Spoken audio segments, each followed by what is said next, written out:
This is a presentation of Northeast Streaming Sports. 13 Daggers Tattoo Studio is looking for a new tattoo artist. Must be established with a strong portfolio and good work ethic. Stop by today at 13 Daggers across from Patriot Park on Fort Campbell Boulevard. Clarksville's ultimate tattoo studio. Tattoos, touch-ups, and consultations. See the artist's work online at 13daggerstattoo.com and get the custom experience you want with killer ink. Book today and get pricked by a pro. 13 Daggers Tattoo Studio. Working hard on the boulevard. Tobacco Road Sports Radio is so excited to be your home for Triad Sports. I'm so excited! I'm so excited! We heard you loud and clear. Our mission is to give you what you want. You know what I want. I've been asking for it for years. Give it to me. Give me what I want. The best sports talk and live sports in the Triad, period. What's up, everybody? Live with Brandon Blake. Ladies and gentlemen, welcome to The Score once again with Brett Wiseman. Hello and welcome back to the Pit Stop here on Tobacco Road Sports Radio. Welcome back to Franchise Players, your home for Triad Sports coverage. I'm your host, Desmond Johnson, here on Tobacco Road Sports Radio. And if you think that's great, wait until you see what's next. It's going to be good. It's going to be huge. It's going to be huge. Tune in at tobaccoroadsportsradio.com. And don't forget to download the new Roku channel, Tobacco Road Sports Radio.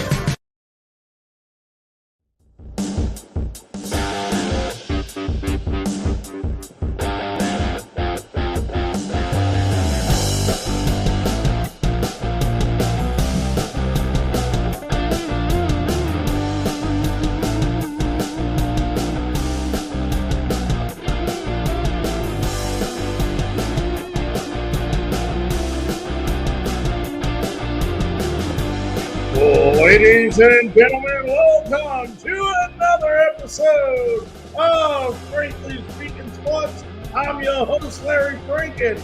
Boy, are we happy to have you with us tonight. Another great show in store for you. Thank you so very much on all the different platforms for tuning in. A reminder, for those of you that love the comfort of your sofa or your recliner, go ahead and get you on your smart TV, download Northeast Streaming Sports. That's right, Northeast Streaming Sports on Roku TV, and you can sit down in your own comfort with a beverage and some popcorn and watch our show tonight. Also want to welcome everybody from the Triad area in North Carolina tonight on TobaccoRoadSportsRadio.com. Pleasure having you with us tonight.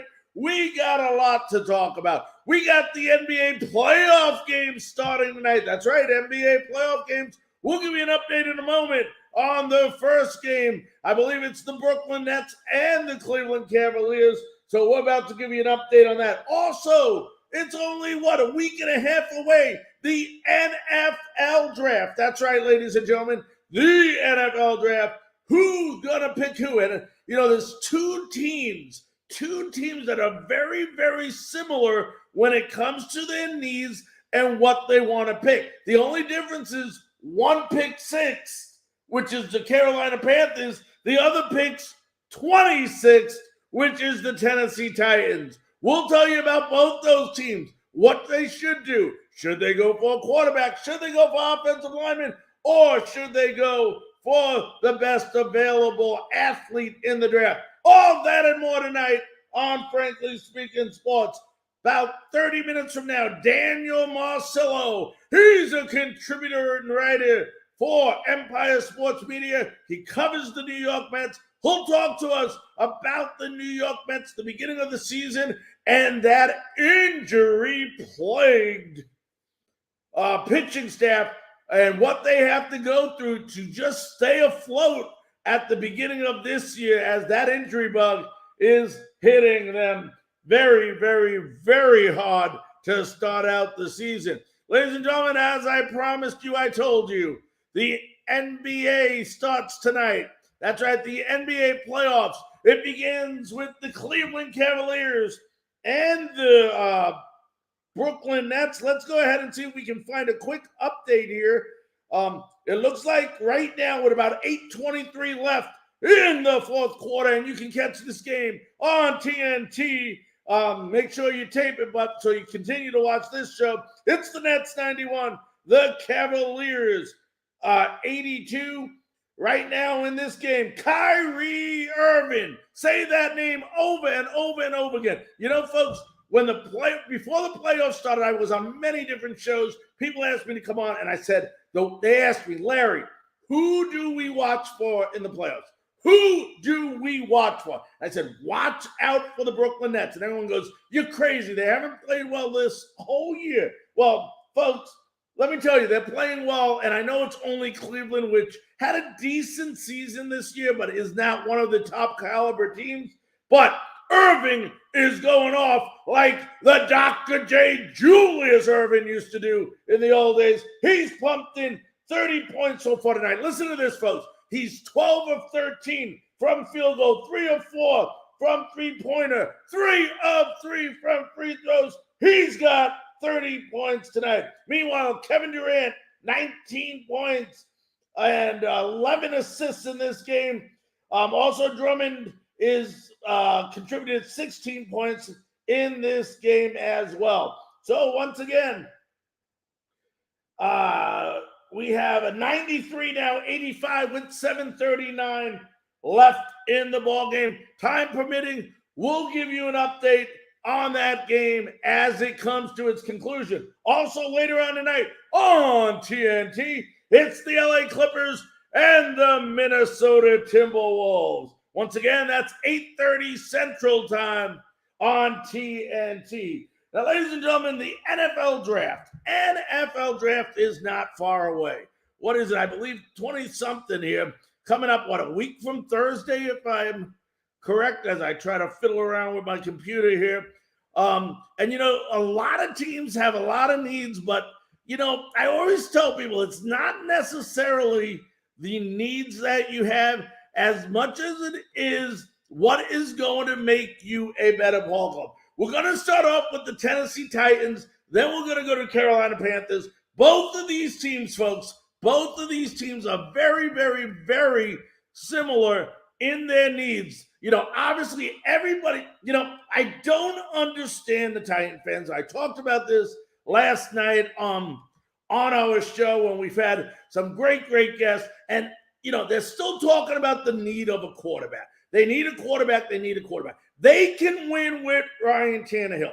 They have other needs right now instead of quarterback. Now, down the road, are they going to need a quarterback? Yes. But right now, in order to win, in order to get the Super Bowl, they got to fix that offensive line. Tannehill last year sacked 47 times. 47 times. And remember, Derrick Henry was hurt a good part of that year. So injuries plagued this guy. They talk about receivers. We need another receivers. They're overestimating their need at the wide receiver position. Can this team use a slot receiver? Absolutely. I would agree with anyone who says so 100%. But is it their biggest need? I would disagree with people 100%. They're talking about Jay Williams. If based on taking a chance on him with that injury he had to his leg. They talked about Trevon Burke from, Arkansas. There might be some great receivers there. But what you have to look out, folks, is when you're looking at this draft, is that receiver going to be more of an impact to you on this ball club than an offensive lineman or than a quarterback? Than a quarterback, yes. Than an offensive lineman? No. What good is having all the receivers in the world who have all the ability, all the capabilities to do magical things if your quarterback doesn't have time to throw to them? Okay, we need offensive linemen. And when you look at who might be available, because remember, you're talking 26 picks down, ladies and gentlemen. You don't know what's going to happen, who's going to take who, all the shuffling, all the muffling, all the tick-tock, tickety-tock that goes on in the draft rooms. But two guys that might be available that would be good fits for this Tennessee Titans team from an offensive line perspective would be Kenyon Green. Kenyon Green out of Texas A&M. He's 6'4", 323 pounds, This guy is a great run protector. I'll say that again, folks. He is a great run protector. And why do I keep saying that? Because we have a run-first offense. Derrick Henry needs people to block for him so he can get through holes and doesn't have to work as hard as he has been in order to get there. Number two, okay, we have a guy that is available. I would probably even take him over Kenyon Green. It's a close battle, but the guy that I really like is this young man. I believe he's 21 years old only. I think he just turned 21 years old this weekend. His name is Tyler Smith. A lot of you might not have heard of him. He's out of Tulsa. He's 6'5", 324 pounds. And let me tell you, when you say the word beast, this guy would make my all-animalistic beast team. My Frankly Speaking Sports all-animalistic beast team. This guy would definitely be on. He's a great power. He throws people around. And once again, just like Green, he is a great run protector. And you need that. So if you go after offensive linemen that late in the 26th pick, those are the two guys, if I'm fan of a Tennessee team, that I am going to be looking at, studying, strategizing on how to get them on my team. You add one of them. It's like adding. Look what the Buccaneers, and I talked about this before, and I use it as an example. They were an offensive lineman. You know, even with Tom Brady playing, they would not have won without Tristan Wirfs that first year, the year they went to the Super Bowl.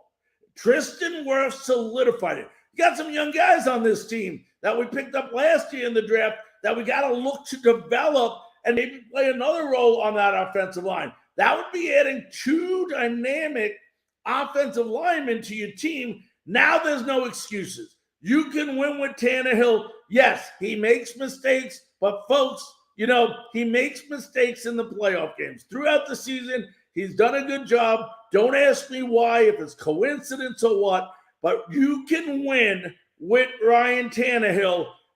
Rather, you cannot win with an offensive lineman in this draft. Now, you know, they are talking about receivers. I mentioned earlier, receiver is not necessarily what you need. But if you want a quarterback for some reason, for some weird reason that this team says at 26, which I will tell you all right now, I would be disturbed, upset, disappointed if they went after a quarterback at number 26, the Titans. But if they do go after a quarterback, there's only two quarterbacks in all of, you know, this is not a good quarterback class. I cannot see anyone on the top of my head, from Malik Willis to, you know, Kenny Pickett to Desmond Ridder, you know, to some of these other guys that really stick out as becoming a franchise quarterback. I'm sorry. I just do not see it. Next year with Bryce Young coming out of Alabama, maybe. Right now, I don't. But if you want to pick the two smartest, you know, everybody talks about the Bill Belichick. I hear it all day long. Bill Belichick. It's accuracy and decision-making. That's how he judges quarterbacks. We all know that by now because everybody talks about that. But at the end of the day, the two quarterbacks that are probably the most accurate in this draft and the best decision makers, one of them would not surprise you, the other may. The first one is who the Carolina Panthers are looking at. The Carolina Panthers are currently looking at Kenny Pickett. They've been very, very happy with what they've seen out of Kenny Pickett. And, you know, I'm going to tell you right now for the Carolina fans, when you look at Kenny Pickett or even the Tennessee Titan fans, at the end of the day, Kenny Pickett has an accurate arm. Kenny Pickett is a good decision maker on where to throw the ball and who to throw the ball to. But at the end of the day, his presence in the pocket is not very good. It's not good.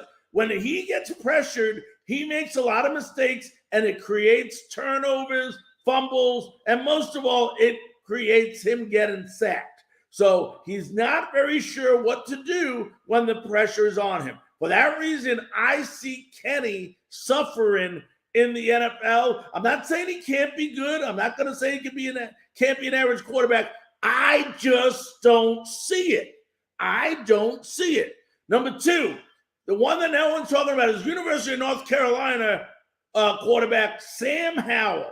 Probably has one of the best arms in the draft. He's very consistent, very accurate on the long ball. And number two, he's a heck of a smart thinker. Okay, the only thing that Howell has against him, and I don't think you should be judged by that because I've seen other guys succeed. They talk about his height. They talked about Flutie with his height. They talk about Russell Wilson. They talk about all these players. At the end of the day, you're an athlete. You're an athlete. By now, you figured out how to overcome that issue. I would say Sam Howell down the road, I'm not talking last year, but somebody in in the second round, if for some weird reason he doesn't go in the second round and somebody can get him in the third round, I think he could turn into a pretty solid quarterback with the right quarterback coach and offensive coordinator. I mean, they need someone like, now he's not going to go to New England with Jones there, but they need someone like a Josh McDaniels, maybe a McAdoo, even with Carolina. They need somebody with that offensive presence and the special ingredient of developing, training, and growing these quarterbacks. And I think when you look at it, the guy that would come to mind, Sam Howell, would be the guy for them to do that with. Otherwise, yes, Malik Willis is a great quarterback. Desmond Ridder has some potential, but none of these guys stick out as franchise quarterbacks for me. As far as the Carolina Panthers go, I don't think they need a quarterback either. It's not their biggest issue. It's not. They proved no matter who's at quarterback, they won't succeed with that offensive line. There's a good possibility one of these following two guys will be available. At number 6. It's either going to be Ike Ekwonu out of NC State, the 6'4", 320-pound offensive lineman, or Evan Neal. I find it hard to believe that Evan Neal will be available at number 6, but darn it, if he's available, if you're Carolina, you jump all over it and get this beast on your team, the 6'7", 351-pound offensive lineman out of Alabama. That's who you should be shooting for. Offensive lineman, just like the Tennessee Titans, your need is bigger and more necessary from an offensive line standpoint than it is a quarterback issue now. Quarterback issue can be taken care of. Right now, get everybody around. You got to build around that quarterback. Get all the pieces you need. Both teams have weapons around their quarterback, whether it's a runner, McCaffrey or Henry, whether it's a receiver, Brown and Wood, or, Robbie Anderson or Moore for the Panthers. Get those offensive linemen and protect that quarterback, and you will see major results from both of your teams. Ladies and gentlemen, we're going to take a quick break. When we come back, we're going to talk some Major League Baseball. Wow, there is a phenom in Cleveland. I don't know if anybody's heard of it yet, but we're going to tell you more about it. Also, controversy in the Texas Rangers-Colorado Rockies game. We're going to give you that and much more when we come back right after this message from our local sponsors.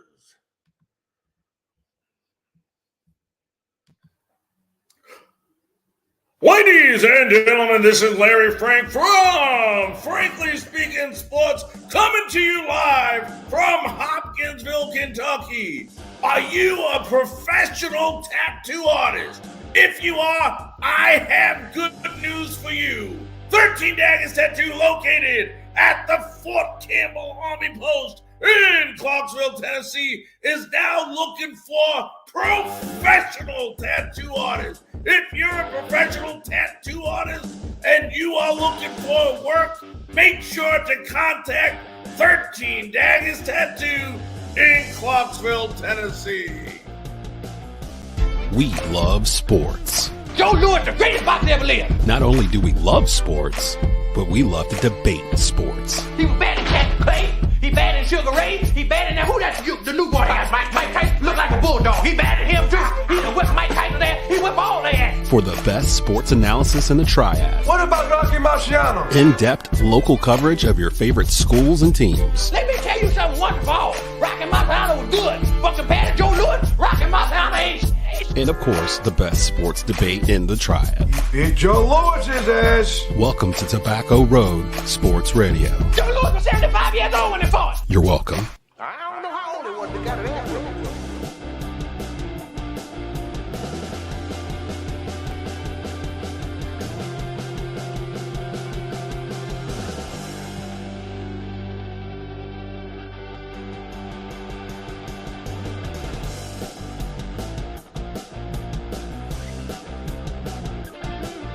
Ladies and gentlemen, welcome back to Frankly Speaking Sports. I'm your host, Larry Frank, and so far, great show. We're going to continue to keep you updated and posted on the NBA game. We'll do that in about, probably in about 5 minutes, maybe 10 minutes. We'll give you a final update on that game, as well as some Major League Baseball scores. But you talk about Major League Baseball, the opening of the season this week, and I'll tell you what, for you people that love young stars, love to watch people develop, love these phenoms that are coming up, the Cleveland Indians have one of their own in Stephen Kwan. What a great – listen to this, guys. This guy has not swung and missed a pitch the entire, 5 or 6 games, whatever amount of games the Indians have played. He hasn't missed a pitch. He has not missed a pitch. Also in spring training, he did not strike out once. That's incredible. He's off to a torrid start. Sunday, he went 5 for 5 and reached base 6 times in only his 3rd career Major League Baseball game. That's right. 5 for 5, reached base 6 times. Through 4 games, he became the first player since 1901 to reach base 15 times in a 4-game span. Reach base 15 times in that. It's just amazing. He's batting .692 on the year with a 1.789 OPS. The Cleveland Indians have a phenom, folks. And I'll tell you what, this guy is good. If you love baseball, you get the MLB ticket or you get to watch Cleveland games out of Valley, Ohio, watch this guy. Incredible. So far, I know it's early. It's a small synopsis of the season, but this guy is a star in the making. Stephen Kwan, the outfielder. All right, folks, let's go ahead and keep it going here. You know, a lot of controversy this weekend, and we're going to break this down for you. And I'm going to try to slow this down. Hopefully everybody will be able to see this as I'll show it hopefully a couple of times for you. But there was a play last night, it ended the game, the Rangers and the Rockies, where there was a slide in the second base, and it was by Garver. He took out the second base, Mitch Garver, the catcher, took out the second baseman, and what seemed to appear like a pretty clean slide. But from a rules perspective, the umpires did get this call right. It was 100% right, but I still disagree with the rule 100%. Let's take a look at it.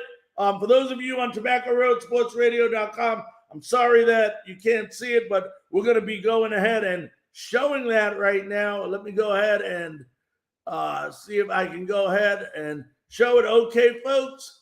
Here it is. This is one way for a game to end as Brendan Rodgers gets taken out by Mitch Garver. The throw is going. And you can see right there, the throw gets away there. As all you folks, I'm making sure you guys can see it there. Yes, you can. And you'll see that the umpire there is now calling him out. Watch this. Let me see if I can stop this real quick here. Okay. You see right there. Let me back it up a minute, folks. See if I can. Right there, he's sliding in. And I'm going to slow it down. Right there, nothing is wrong. If you look at this picture, and folks on radio, he's doing a regular slide into second base. And as we go forward, right there, you see him starting to get up as the shortstop or the second baseman is throwing the ball. Let's take it just a couple millimeters quicker here. Right there. Okay, we stop it right there, and you can see where Garver comes up. They call that interference now. That is the new rule in Major League Baseball, that you cannot slide and work your way up and push into the gentleman who is throwing the ball at second base. And in this case, he did do it. But, this is where the rule has to change. It has to be more about intent than it is about taking the guy out. Did Garver intend to injure and hurt this guy and take him out? In no way, shape, or form did he. This was a clean, hard, not even hard. It was a clean slide. And I want to take you back, folks, so real quickly to what started all of this. If you remember, this was game 2 of the World Series between the Dodgers and the Mets. Here it is. Let's listen to the call. Whoop.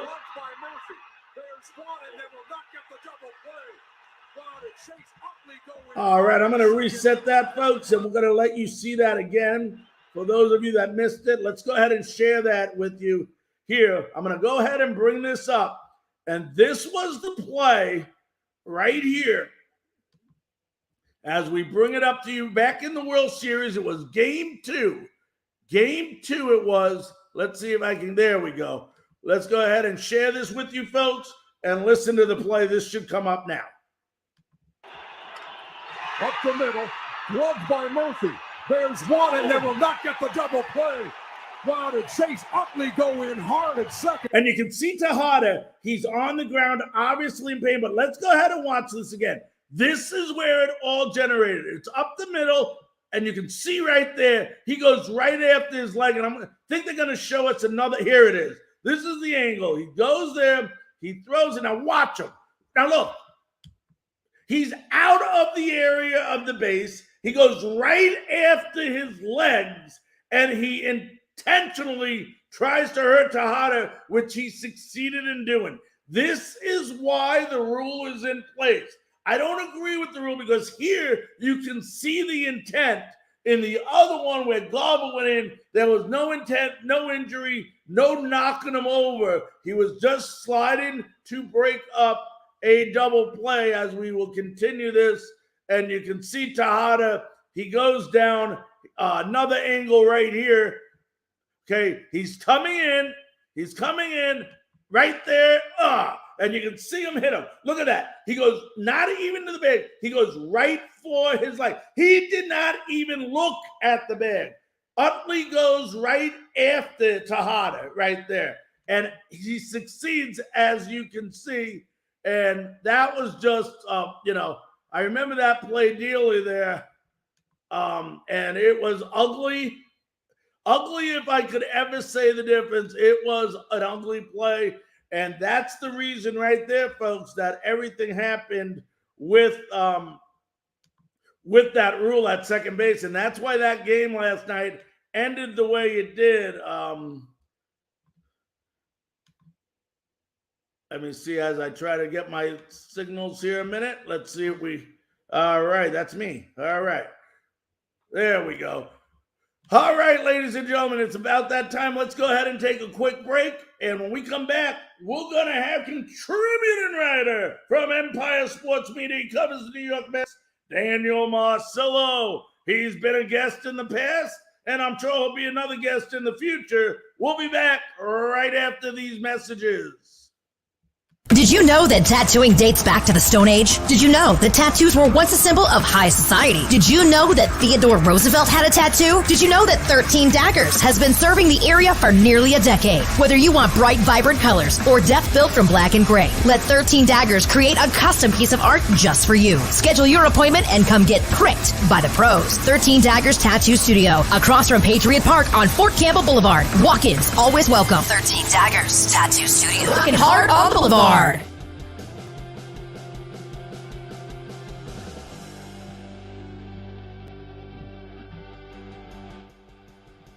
All right, ladies and gentlemen, it's time for an update here on Frankly Speaking Sports. Let's go ahead and see if I can start off with the NBA. Let's see what that What's going on there? It's the end of the fourth period, which means it's a final 115-108. The Brooklyn Nets defeat the Cleveland Cavaliers once again 115-108, leading the Nets 34 points from Kyrie Irving, 12 of 15 from field goal, 3 of 6 from three-pointer, 7 of 7 from free throw. Durant snuck in 25 points, and Brown added 18 points, and Drummond added 16. Off the bench, Claxton had 5 block shots, 13 points, as 5 different Brooklyn Nets score in double figures. Let's go on. Let's move over to Major League Baseball, folks. And let's start off with the finals earlier today as I look for them. It started out when the Red Sox beat the Tigers 5-3. Rafael Devers, 3 for 5. 2 RBIs. White Sox 3, Mariners 2. Lewis Robert with a ding-dong, diggity-ding-dong home run to give the White Sox that lead. Meanwhile, in Cincinnati, the Battle of Ohio, it was the Guardians 10, Reds 5.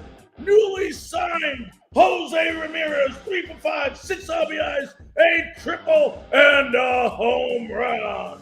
Meanwhile, the Cubs 2, the Pirates 1. Both runs were by Suzuki home runs. Both of them obviously solo home runs. Drew Smiley, 5-inning pitch, 0 runs allowed. Meanwhile, let's go to games in progress. The Tampa Bay Rays are leading the Oakland A's 7-4. Right now, it looks like it's the bottom of the 6th. Brandon Lau, G-Man Troy, and Brett Phillips all with home runs in that game. Meanwhile, the New York Mets are trying to win a ball game. They're leading 2-0. Bottom of the 8th. The first run of the game, it was Zach Wheeler on the mound. Brandon Nimmo at bat. The pitch, a deep fly ball, deep right field, way back. It's gone! Brandon Nimmo hits his second home run of the year, and the Mets go up 1-0. The Mets will go on to get another run, and they now lead 2-0 in this ball game. Meanwhile, it's the Brewers 5, Orioles 4, top of the 7th inning. Yankees up 3-0, bottom of the 7th over the Blue Jays. Marlins and Angels tied top of the 8th at 3. And meanwhile, the Atlanta Braves all over the Washington Nationals. 11 runs, 11-1. 2 home runs by Marcell Ozuna. So the Braves are up 11-1. That is our update today. Let's go back to Frankly Speaking Sports.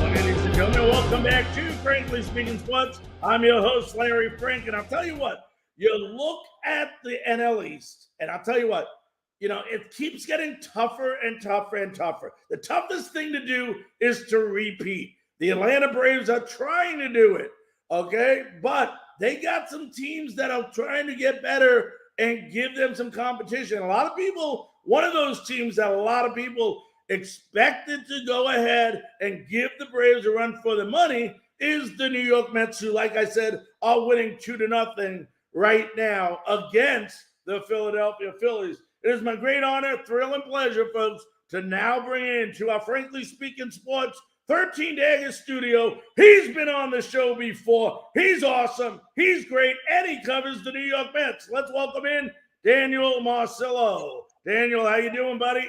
Good. How are you, Larry? Good to be back on. Hey, it's great to have you back on. And I'll tell you what, lots of things to talk about already after, 5 games? And, the big one has to be is, what the heck did the New York Mets pitchers eat? Because it seems like every single one of them are getting hurt. DeGrom's down. Now what was it? John Walker, May in the bullpen. I mean, talk about this injury-plagued pitching staff of the New York Mets. Yeah, it's almost surprising that it's happened so quickly, so early in the season, but somehow they've still been in every game. They had the last game in Washington they should have won. They should have won last night. They blew that 4-0 lead late last night. Tonight, McGill has been, he's been Jacob deGrom. He's doing his best Jacob deGrom impression over his first 2 starts. And just think about what you're getting from him, what you got from Peterson last night.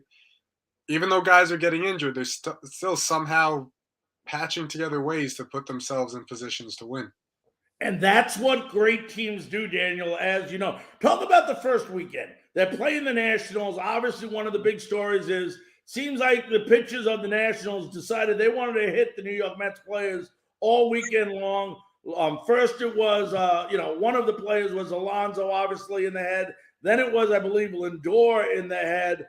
I mean, tell me about the impact that had on the team when they saw their new leader, Buck Showalter, being the first man out to go ahead after their pitcher. Well, you said it there perfectly. First man out, right? The Mets have had a sort of huge gap between Terry Collins and Buck Showalter, where they had Mickey Callaway. Then they had Carlos Beltran, who never managed a game with them. Then they have Luis Rojas, who Rojas, great guy, but just wasn't the right person to lead that team. Now you got a guy who's can be fiery, but the players love him. He defends everybody. He wants everyone to pretty much be themselves. He doesn't want to mold everyone into the same sort of picture, same sort of box that other managers have. And that's really what made him successful with the Yankees, made him successful with Texas, with Arizona, with Baltimore. He's getting the opportunity to manage a team that is not a rebuild anymore. This is a team that's ready to win a World Series. And we're even early on, we're seeing it's paying dividends to have this great type of leader in the locker room and leading the dugout for the Mets. You know, we talked about pitching and injuries, but I want to talk about 3 of their starting pitchers who were very impressive this weekend. Probably the most impressive to me had to be Chris Bassett, who went 6 innings, 3 hits, 1 walk, and 8 strikeouts. Tell me what we know about Bassett. Well, unfortunately, since he played in Oakland, much like Tampa Bay, we don't get to learn much about these guys.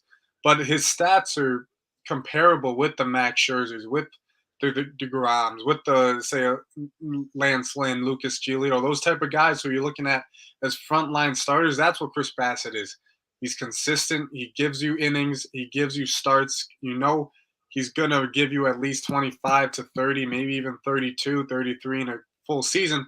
But he's the type of guy that you have at the middle of your rotation. If DeGrom is healthy with a Max Scherzer, he's a perfect guy to have as your number 3. And as we saw, he's capable of pitching up as a number 2 should they need him with DeGrom on the injured list. You know, Scherzer, first outing as a Met, 6-inning pitch, 3 hits, 3 runs. But the 3 runs, I put, a little emphasis there because 2 of them were given up from the bullpen guys they didn't hold. But he's still responsible for them. 1 walk and 6 strikeouts. What was your opinion of his first outing? I think he looked good, but it was a classic type of Max Scherzer outing where I don't mean classic in terms of being as dominant, but he's had outings, plenty of them, where he may not have his A stuff or even his B stuff, but that's exactly what he was able to do is give the Mets a winning outing. 6 innings, 3 runs. We know he's going to eat innings. We know if Jacob deGrom's healthy, those 2 are going to eat innings together. So having that type of leader that every 5 days, Scherzer's going to probably give you at least 6 innings, that not only relaxes the hitters in the lineup, but also relaxes the manager and Showalter, relaxes the bullpen guys. But he looked just as good as Max Scherzer ever does. Maybe not having that velocity he typically has, but the stuff was filthy. His curveball, his slider, his changeup, cutter, everything looked Max Scherzer-esque. We're talking to Daniel Marcillo, writer for Empire Sports Media, covers the New York Mets. Probably the most impressive, if you really look at this, had to be Carrasco. Carlos came in, and, that's what you wanted out of this guy. Just give you a solid enough game where the team can go out and and he gives you a chance to win. Well, he did more than that. 5.2 innings, 2 hits, a run, and 5 strikeouts. You got to like what you've seen from him after, not being so impressive last year. Yeah, Carrasco had a typical start to what he had last year. He gave up a run there in the first inning. But he's like another guy, like a Bassett, who we forget how good he was at one time or how good he is. You know, he had that elbow issue last year, and he was battling just a couple years ago. He came back from cancer to come back and pitch for the Indians. So just to think about that, Carrasco at his best was a guy who would give you 25 to 30 starts, again, a 3.5 ERA. Having him as pretty much your number 5 starter is such a beautiful luxury for the Mets, because now you look at every single day, and we're already seeing it in this first week of the season. Every day, the Mets are throwing out there someone who's going to put them in a position to win. And that's really what great teams have. That's what they really want, is great pitching day after day. Yeah, and now the Mets have the task of trying to find out how to finish this starting rotation now with DeGrom out and Walker out. Obviously, McGill's doing did a great job in that 5 innings. I'm looking at his stat line now. 5.1 innings, 3 hits, and 5 strikeouts. Definitely made a statement tonight that he wants to be that guy. Talk about how much he could help this team. And is there a possibility, Daniel, excuse me, a lot of people don't remember that Seth Lugo was a starting pitcher at one time. Could he be taken as a spot starter out of the bullpen and used for that role? Yeah, that's going to be very interesting to look at. I think Lugo and McGill, both guys with very similar sort of upbringings of how they got to the Mets. Guys in the minor leagues who had to come up and be starters and then maybe move into the bullpen. But I think McGill, he might put himself in a position where he's pitching way too good to take him out of the rotation. I mean, already 12 innings to start the season. First 2 starts, no runs, barely giving up any hits, and he's been very consistent, not walking anybody either. So his stuff will play no matter where he pitches. He throws 97, 98. He's got the good changeup. He's developed that cutter along with his slider. I really think that when you have a guy like McGill who's learned from a Jacob deGrom, who has learned from Max Scherzer over this spring, I think it's just a great environment for him to grow in. And we could see like a little, protege of what Jacob deGrom and Max Scherzer are in Tyler McGill. What is the latest that because I heard today that there seems to be more issues with the injury to Jacob deGrom. What are you hearing? And is there even a time frame for him to return? Yeah, I think with Jacob deGrom, it's going to be pretty much with kid gloves, treating him let him get in as slowly as he possibly can. You don't want to rush it. The Mets have aspirations of playing deep into October, and realistically, it's going to be hard for the Mets to complete their whole season goals of winning a World Series without Jacob deGrom. So I think right now they're going to take it very slow with him, and it's unfortunate that deGrom, he looks completely fine whenever he pitches, but it's a shame that he can throw 100 miles an hour, give up no hits in 3 innings like he did in spring training. Then all of a sudden we find out he's got shoulder issues. So I think with him, the last thing they want to do is jeopardize his season like they did last year. So I think they're going to take it as slow as they possibly can, especially knowing that they could possibly still have him for 2 years should he opt into his contract and not become a free agent this offseason. And it definitely helps if these other guys, like you mentioned, McGill and Lugo, pick up the slack. It gives them the opportunity to rest them even more until towards the back end of that season. Talk about Mark Kanya. You got to see him for the first time as well in a New York Mets uniform, regular season game. So far he looks pretty good. He's batting .571, 3 RBIs. What's your take on Mark? Well, another Oakland guy who we didn't get to see too much of, but he exemplifies what Moneyball is really all about in Oakland, getting on base, walking, just watching his approach. It seems like every at-bat, he's getting into a 3-ball count. Every at-bat, he's watching 3 or 4 pitches and then fouling off a couple. You need that type of guy in your lineup. The Mets really didn't have much of those last year, and it was a big reason why they struggled so much to not just get runners on base, but drive those runners in when they got him there. And his versatility is huge. He plays all 3 outfield spots he already has. He can play the infield. So he is a guy, and along with Eduardo Escobar, just a quality MLB player that the Mets are just plugging in, and which really they didn't have over the last couple of years. Jeff McNeil takes a lot of crap, and it looks like he's ready to answer his critics from at least the start. I know it's only 4 or 5 games, but he seems to be starting off well. He's batting .438, a homer, 3 RBIs. He had a pretty good opening week. Yeah, he looked really good. And he's always been boxed in with Dominic Smith and JD Davis as trade candidates for the Mets.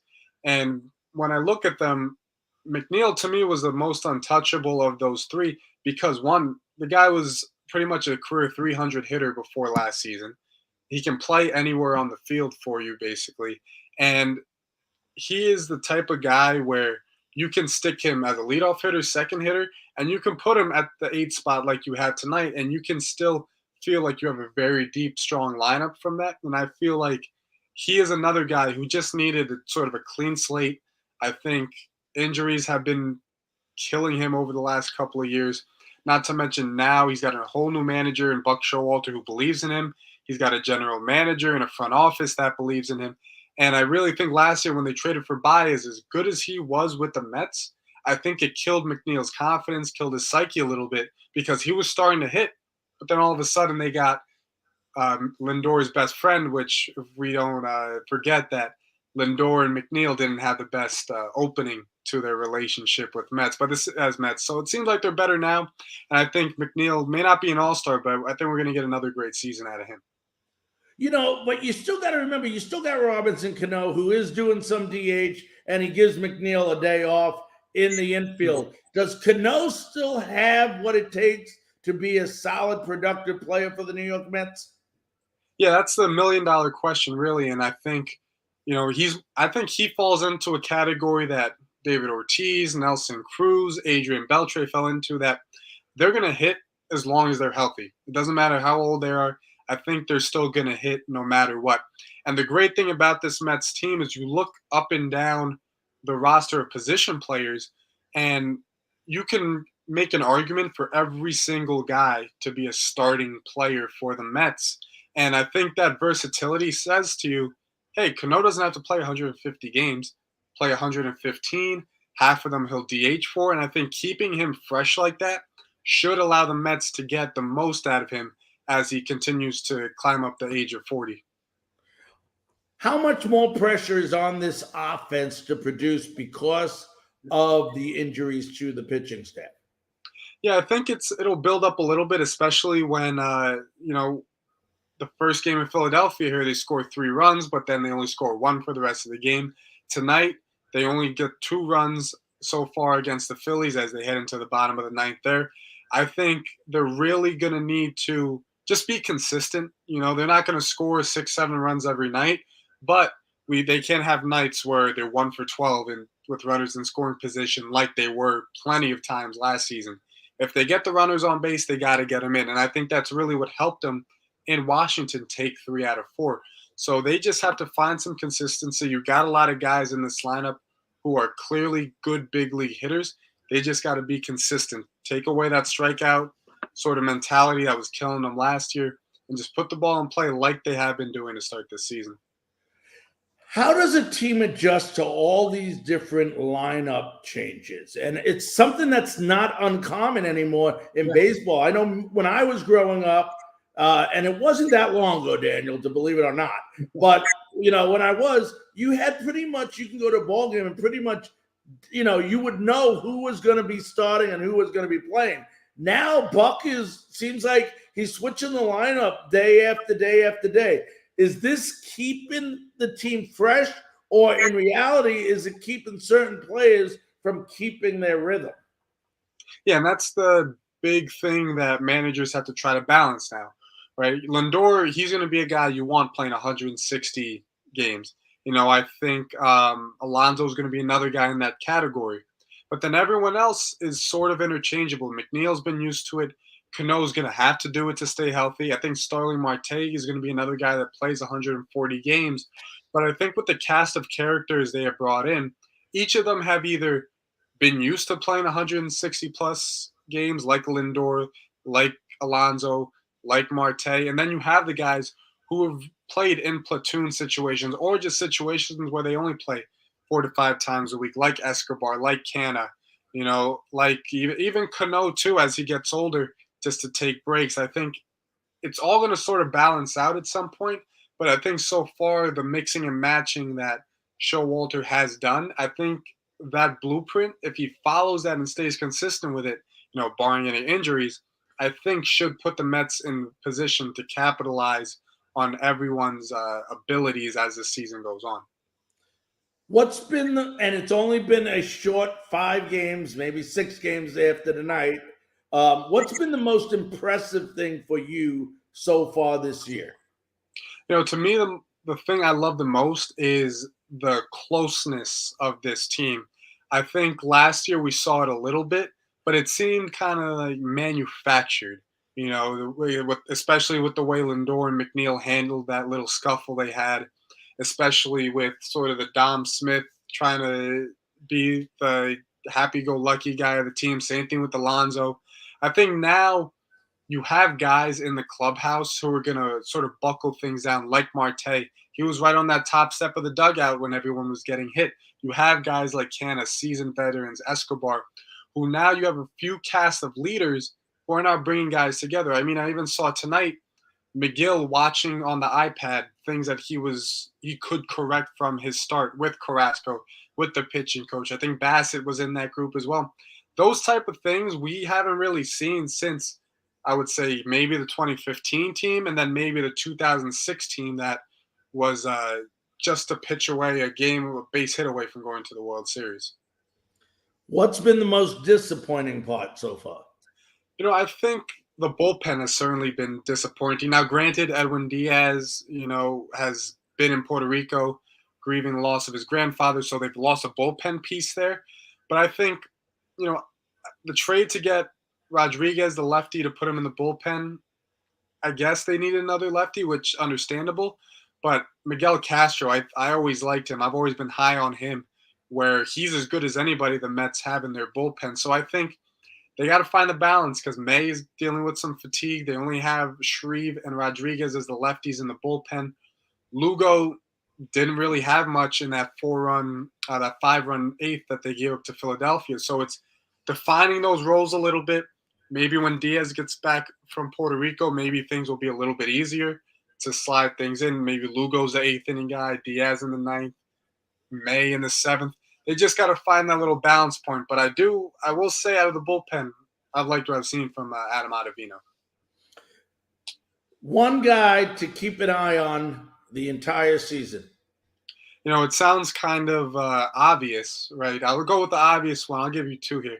Obvious one, Francisco Lindor. I mean, he's coming back. It's much like Beltran in 2005. Very disappointing first year in a big contract, but we saw him get better as the season went on. So I think Lindor may not have an MVP caliber season, but I think we're going to see him put up those all-star caliber numbers that the Mets traded him for. But second, Eduardo Escobar.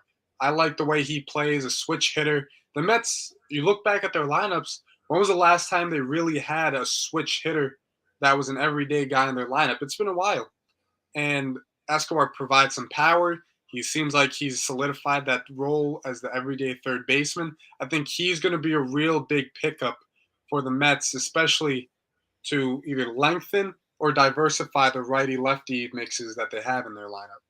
We're talking to Daniel Marcillo, a writer for the Empire Sports Media, covers the New York Mets. Couple more questions. We'll let you run, Daniel. All right. Over or under? Pete Alonso hits 40 homers. You know what? I'm gonna take the under, but I'm gonna say he's close, like a 38-37. I think this is a big walk year for him, meaning he's gonna see a lot more pitches out of the zone, meaning he's gonna swing less, but he's gonna walk more, which is gonna lower his home run total. But 38-39, like we're pushing it to 40, as I think where he's going to be. All right, we'll wrap it up with this. Can the Mets, even with the injuries that they're starting to occur, can they compete with the Phillies and the Braves in the NL East? Yeah, I think so. I think the Mets offense, realistically, as good as anybody's in that division. And the starting rotation, again, if healthy, that's the magic couple of words for every team in baseball. But if healthy, I don't think it's a team that can be beat in the postseason and beat in a 3 or 4 game series against their division rivals. All righty. Well, it's still 2-0, bottom of the ninth. Looks like there's one out, and it's a 1-2 count. So I'll let you go see the final 2 outs anyway. Daniel, thanks so very, very much for taking the time out of your schedule to come on Frankly Speaking Sports tonight. Of course. Thank you for having me on. Love being a guest on the show. All right, my friend. Stay safe, and let's go Mets. Yes, sir. You too. All righty. That was Daniel Marcillo, writer for Empire Sports Media. He covers the New York Mets. Let's go ahead, take a quick break.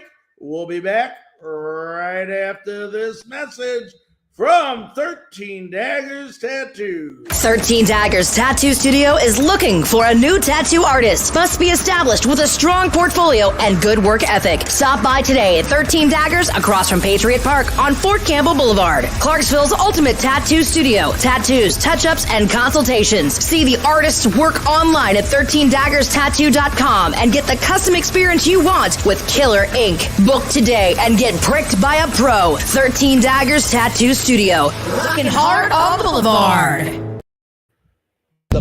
Father Time is undefeated. It's going to hit Tom Brady eventually, too. It might be this year. Hopefully it's this year. And Matt LaFleur went to both of them and said, hey, remember that play you drew up on notebook paper on Thursday? Yeah, run it now. Like, that's the thing that's kind of tripping me up here. We've been clowning Kyrie Irving and his behavior for the past 5 years. I feel like I just got a point, like on a show or something. 3, 2, 1, Kerrsville, you've got state champions coming back home. The East Forsyth Eagles have just won Class 4A state championship. On the line with NASCAR superstar Bubba Wallace. Bubba, what type of music are you listening to right now? Do you listen to anything particular to get you hyped before a race? I'm in like the heavy metal stuff, like the screamo stuff, the stuff you can't understand. That's right up my alley. Tie game at 41. Murph takes the snap. Fade. Right corner of the end zone for Timmons. He bobbled it and then honed it in the right corner of the end zone. Terrell Timmons Jr. TobaccoRoadSportsRadio.com, your home. Ladies and gentlemen, welcome back to Frankly Speaking Sports. I'm Larry Frank. I want to thank everybody on all our different platforms. Roku TV on Northeast Streaming Sports. Thank you very much. Tobacco Road Sports Radio. You can listen to our shows every Tuesday, Wednesday, Thursday mornings, 11 a.m. Eastern Time, 10 p.m. Central, and 8 p.m. Pacific on TobaccoRoadSportsRadio.com. We are on Facebook Live under Frankly Speaking Sports, under Northeast Streaming Sports, YouTube under Frankly Speaking Sports, Northeast Streaming Sports. We're on Twitter. We're on Twitch. We're on Spotify. We're on iHeartRadio. Thank you to all of you and all the different platforms for showing this terrific show. Want to remind everybody that we will be back on tomorrow night. Tomorrow night, beginning at 8 p.m. Central Time, with more Frankly Speaking Sports. On behalf of all of us here at Frankly Speaking Sports, we want to wish everybody a good night, and we'll see you tomorrow on Frankly Speaking Sports.